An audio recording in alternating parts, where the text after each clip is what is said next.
Rebonjour, rebonjour. Euh, Là, c'est ma deuxième vidéo. Pour ceux qui la verront sans avoir vu la première vidéo, je me représente, je suis Prince Tessa. Comme vous allez le voir en haut, là c'est mon nom. Et, et le but de ma chaîne, c'est de parler du théorème de la vie et de la complexité du monde. Dans la première vidéo, j'ai commencé par introduire mon premier concept qui est celui de l'équilibre, qui est celui du théorème de l'équilibre. Et comme je l'ai dit dans ma première vidéo, ce, ce n'est qu'une introduction et cela va se dérouler sur plusieurs chapitres. Et la prochaine vidéo, la vidéo d'aujourd'hui, bien entendu, est le chapitre 1, la leçon 1 si vous voulez, ou alors le grand 1 de ce théorème de l'équilibre. Aujourd'hui, je vais parler du théorème de l'équilibre en relation avec le cerveau humain. Le théorème de l'équilibre en relation avec le cerveau humain. Mais avant de commencer, j'aimerais dire ceci. Si c'est ta première fois de visionner mes vidéos, à la fin de la vidéo, si elle te plaît, tu mets un pouce bleu, tu t'abonnes à ma chaîne et tu actives la cloche de notification et surtout très important, tu partages la vidéo, ça me ferait bien, vraiment plaisir. Alors, maintenant nous pouvons commencer avec le tout premier paragraphe ou alors le tout premier chapitre ou alors la première leçon. Euh, Bon, leçon, ça fait trop école. Disons que le premier titre, le premier grand titre euh, de, de ce thème qui est la théorie de l'équilibre, de cette théorie autant pour moi qui est la théorie de l'équilibre et, et la théorie de l'équilibre. Ouais. Alors aujourd'hui, comme je l'ai dit tout à l'heure, ça va être la théorie de l'équilibre en relation avec le cerveau humain. En relation avec le cerveau humain. Bien. Notre cerveau, notre cerveau, c'est quelque chose de tellement complexe, euh, spirituellement parlant, d'une importance capitale pour notre survie, pour notre corps. C'est le centre de stockage de nos données, c'est notre disque dur, c'est tout en fait. Notre cerveau, c'est la base, quoi. C'est la base de notre vie. Dès que le cerveau a un problème, alors tout le corps est en déclic.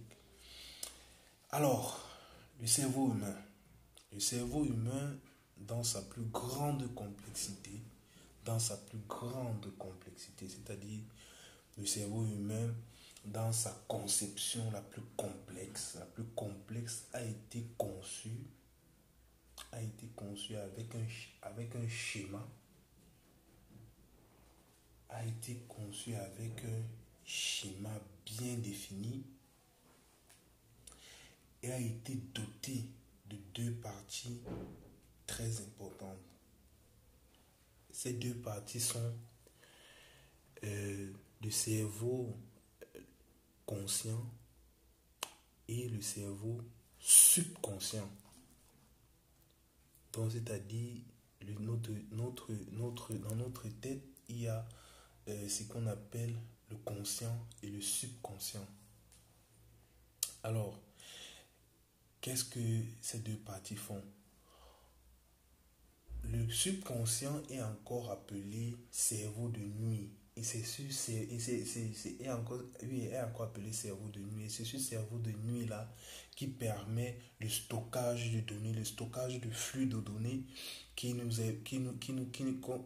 a eu à prendre de toute la journée. Pendant la journée, notre cerveau emmagasiné, a vu des choses, et notre subconscient l'a stocké, l'a pris, l'a stocké. Et lui, il marche dans la nuit. Dans la nuit pour dire quand ton conscient finit quand ton conscient finit de prendre ces trucs-là, il arrête son travail. C'est là que ton subconscient commence pour lui. Alors, notre subconscient, pour pouvoir garder une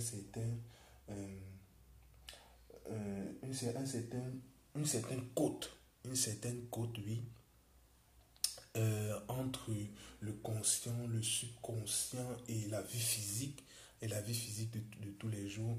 Notre subconscient, donc c'est-à-dire ce qui travaille dans la nuit, notre subconscient stocke ces flux de données là pendant la nuit, stocke ces flux de données, choisissant minutieusement les informations à envoyer, à mettre en avant-plan. C'est-à-dire à mettre, et quand par exemple tu vas te coucher, ton subconscient ayant stocké un certain nombre de données que ton conscient lui a envoyé, va choisir parmi ces données des informations à mettre en avant-plan. Là, dès que tu vas te réveiller, il y aura un certain nombre d'informations que tu vas te rappeler sur le coup. Tu vas te rappeler de ces informations sur le coup avec ton cerveau conscient directement. À travers ce truc-là, le cerveau, le subconscient envoie donc en avant-plan un certain nombre d'informations et notre en avant-garde de manière ce truc-là envoie de manière à éviter cela est fait pour éviter toute nuisance de notre conscient. Parce que par exemple tu as eu à emmagasiner ton conscient a eu à avoir des images choquantes pendant la journée et tout, et a eu à sourire avec un ami. Quand tu vas te réveiller le matin, c'est pas ces images choquantes que tu as vues vont être un peu plus loin en arrière, c'est-à-dire tu vas te rappeler mais un peu plus de loin.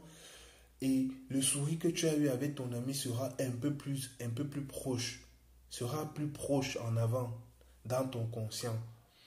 C'est un peu ça. Donc, ce mécanisme est là pour pouvoir empêcher au cerveau d'être nuit, au cerveau vif, donc c'est-à-dire au conscient d'être nuit. Alors,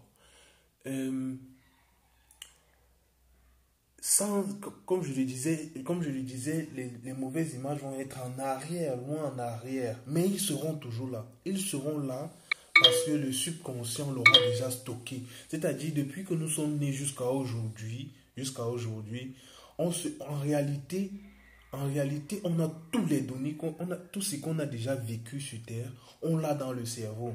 Mais tout cela se trouve dans le subconscient. Maintenant, il faudrait faire un certain rappel mémoire pour pouvoir tout s'en rappeler. Mais dans le conscient, il y a aussi des informations que j'ai fait, je ne sais pas, je me rappelle quand je faisais le jardin, quand je faisais par exemple le jardin, je m'arrachais les goûters de mes camarades. Vous voyez ça, je m'en rappelle. Mais il y a des informations, par exemple, je sais pas, quand on me fouettait, je ne m'en rappelle pas. Je ne m'en rappelle pas dans mon cerveau vif. Parce que cela, mon subconscient l'a pris et l'a envoyé loin derrière. L'a envoyé loin derrière de manière dans un coin de ma tête pour ne pas que je m'en rappelle, pour ne pas que je sois triste, pour ne pas que je sois déséquilibré. Vous comprenez, pour ne pas que je sois déséquilibré, parce que me rappelant de ce genre de choses, je pourrais être déséquilibré. C'est pour ça que vous voyez, il y a certains qui sont déséquilibrés mentaux, qui le cerveau ne fonctionne pas normalement en réalité. Le cerveau ne fonctionne pas normalement parce que le flux de données malsain, ces flux de données ne sont pas en arrière-plan, mais sont en avant-plan. Ce qui fait en sorte que son cerveau vif étant faible, parce que le cerveau vif est faible. C'est le subconscient qui est fort. Le cerveau vif étant faible, ça rompt les ligaments qui sont créés dans la tête et ça fait en sorte qu'il soit déséquilibré. En fait, c'est ça. Donc, comme je disais, cela est stocké en arrière-plan. Le mécanisme est mis sur pied, comme je l'ai dit plus haut, comme je l'ai dit un peu plus haut, pour garder une certaine cote entre une certaine cote, c'est-à-dire un certain équilibre entre notre conscient, notre subconscient et notre vie physique. Notre vie physique, c'est très important. Tout ce mécanisme est favorisé par des petites choses. Est favorisé par les relations. Par les relations de... comment on appelle ça? Attendez. Par les relations... Est favorisé par les relations...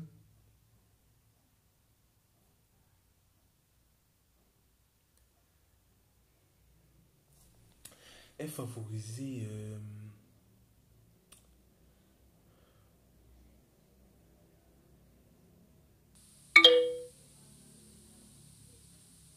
Justement, voilà. Et désolé pour la petite pause, il fallait que je remette un peu les idées en place quand je m'excite un peu ça. Voilà. Je disais donc que tout cela est, tout ce mécanisme se met bien, ce mécanisme est favorisé grâce à la relaxation de notre subconscient.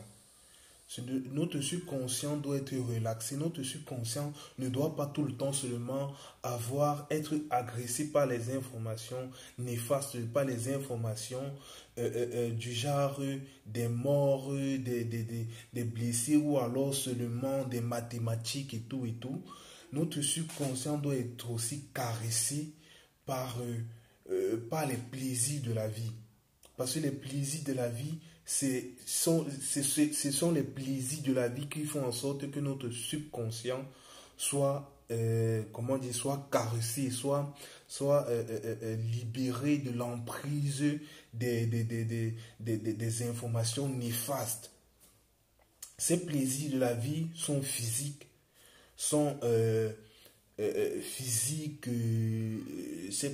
spirituels aussi, sont spirituels. Tous ces plaisirs-là favorisent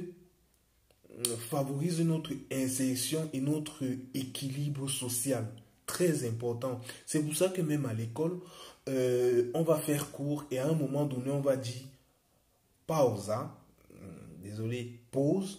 On va dire, il y a toujours une pause. Vous devez aller en récréation, causer entre amis, rire, prendre une petite pause pour pouvoir s'échapper et ensuite revenir. Et quand vous revenez maintenant, le subconscient a été caressé, et là, les informations que vous lui avez envoyées vont rentrer plus facilement et vont être plus facilement manipulées. C'est un peu ça. Alors, ici en Europe, beaucoup de personnes dépriment à un certain moment parce que les plaisirs de la vie sont un peu enfermés. Quand je dis certaines personnes dépriment, c'est genre quelqu'un veut seulement être veut seulement arriver à être le meilleur à l'école, je sais pas trop, au travail. Il oublie de s'amuser, il oublie que, par exemple, faire l'amour est important, il oublie que boire des bières avec des amis permet de te relaxer, permet de tisser des liens et de faire en sorte que le cerveau se repose aussi à un certain moment et il commence à déprimer. Et il commence à déprimer.